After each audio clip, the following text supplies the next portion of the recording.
Morning my dear students. आज मैं आपको क्लास 12 मैथ का lesson 1.1 relation and the function का क्वेश्चन नंबर 12 एक्सरसाइज का लेके आया हूं। क्या क्या so that the relation R the defined in the set A of all triangle as R t1 t2 such that t1 is the smaller to similar to t2। ठीक है, similar मतलब बराबर है।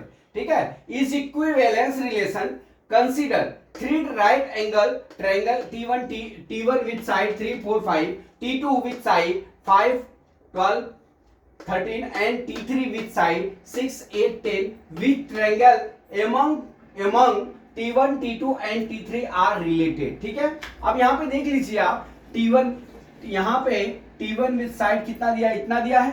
ठीक है, और T2 with side कितना दिया हुआ है, इतना दिया हुआ है। और T3 with side कितना दिया है, इतना दिया है। अब देख लीजिए यहां से हमको पहले इसको इस ट्रायंगल को इक्विवेलेंस करना है। इक्विवेलेंस करने के लिए अपने को रिफ्लेक्सिव, सिमेट्रिक्स और ट्रांजिटिव, ये तीनों को क्या करना पड़ेगा, अपने को संबंध स्थापित करना पड़ेगा, रिलेशन संबंध स्थापित करने पड़ेगा। जब ये तीनों रिलेशन स्थापित हो जाएंगे तो इक्विवेलेंस हो जाएगा। उसके बाद हम आगे बढ़ते हैं।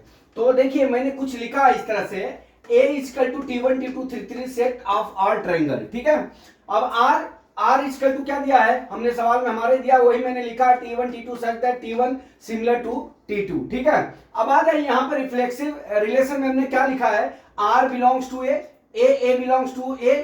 यहाँ पे क्या हो जाएगा, T1 बिलोंग्स टू A अपना फार्मूला वाला है, और T1 बिलोंग्स टू A और T1 बिलोंग्स टू R हो जाएगा। तभी ये सिमेट्रिक, तभी ये रिफ्लेक्सिव होगा।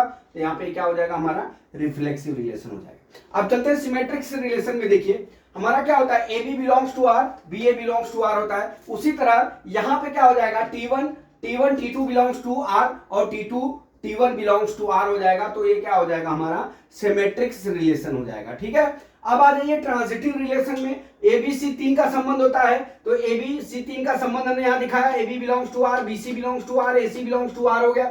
उसी तरह T1 T2 T3 belongs to R हो जाएगा, T1 T2 belongs to R हो जाएगा, T2 T3 belongs to are जाएगा, T1 T3 belongs to are होगा, तभी ये ट्रांजिटिव होगा। ठीक है, तभी ये ट्रांजिटिव रिलेशन हो गया। R is the transitive relation. अब यहाँ पे क्या हो जाएगा, रिफ्लेक्सिव, सिमेट्रिक और ट्रांजिटिव, ये तीनों रिलेशन क्या हो गए, हमारे इक्विवेलेंस रिलेशन हो गए। मैंने यहाँ पे प्रूफ करके दिखा दिया आपको।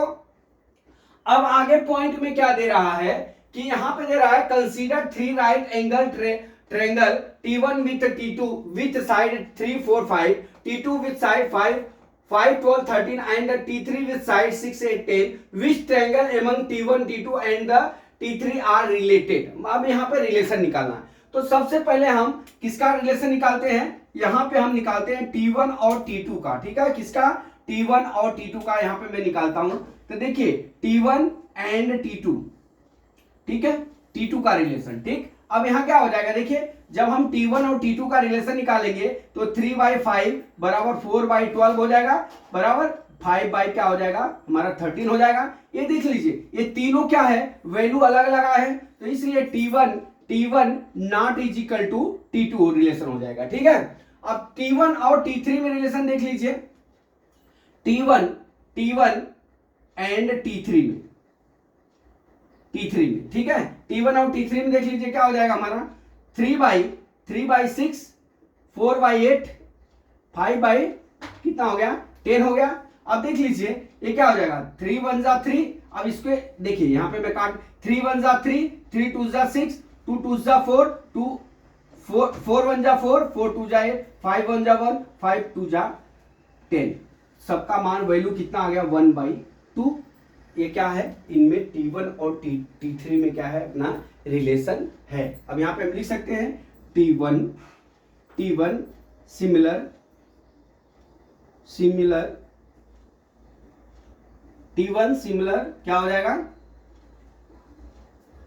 T3 के, T1 सिमिलर T3 के हो जाएगा। समझ गए ना, मैंने क्या किया, इनके जो है, अगर मान लीजिए ये T1 और T2 का मैंने निकाला, उसी तरह T2 और T3 का भी निकाल सकते हैं। तो 5/6 12/8 13/10 हो जाएगा, ये भी वैल्यू अलग अलग हो जाएगा। तो यहाँ पे भी क्या हो जाएगा, T2 not similar to T3। ठीक है, मतलब हमारा क्या हो जाएगा, T1 not similar to T2 अब यहां लिखेंगे T1 सिमिलर T3, इस तरह से हम अपना आंसर लिख लेंगे। यही लिखना था और कुछ ज्यादा नहीं करना था, ठीक है। तो आप ऐसे सवालों को, बहुत इजी सवाल है, बहुत मस्त सवाल है, एग्जाम में पूछा जाता है। तो आप जो है इनका पहले जो आप इक्विवेलेंस सेट करेंगे, इक्विवेलेंस सेट करने के बाद आप जो है फिर जो है इनका जो है संबंध स्थापित करेंगे। फिर इसके बाद आपको मालूम पड़ेगा कि कौन सा सिमिलर है, कौन सा सिमिलर नहीं है। कैसे करेंगे? जब हम इन संबंधों को, इन रिलेशन को, इनके वैल्यू को हम डिवाइड करेंगे 3/5, 4/12, 5/13, अगर इक्वल हुआ, अब देखिए T1 और T3 का मैंने निकाला तो सबका वैल्यू कितना आ गया, 1/2 आया, तो इक्वल हो गया। उस तरह से अगर वैल्यू इक्वल होगी तो ही अपना संबंध स्थापित हो पाएगा, तभी रिलेशन हो पाएगा, नहीं तो रिलेशन नहीं हो पाएगा। उसी तरह दोस्तों अपने जीवन में भी ऐसा ही होता है। अगर हम अच्छे से रिलेशन दोनों तरफ से निभाते हैं तो रिलेशन स्थापित होता है। अगर एक रिलेशन निभाता है, एक नहीं निभाता है, तो वहां पर रिलेशन स्थापित नहीं होता है। उसी तरह ये हमारे अपने न्यूमेरिकल में भी T1 और T2 T3 में भी स्थापित करके आपको देखना है। तो अगले वीडियो का वेट करिए, एक लाइक करिए, एक शेयर करिए। अगला वीडियो कल फिर लेके आते हैं। जय मां सरस्वती, जय भारत माता, जय जवान, जय किसान।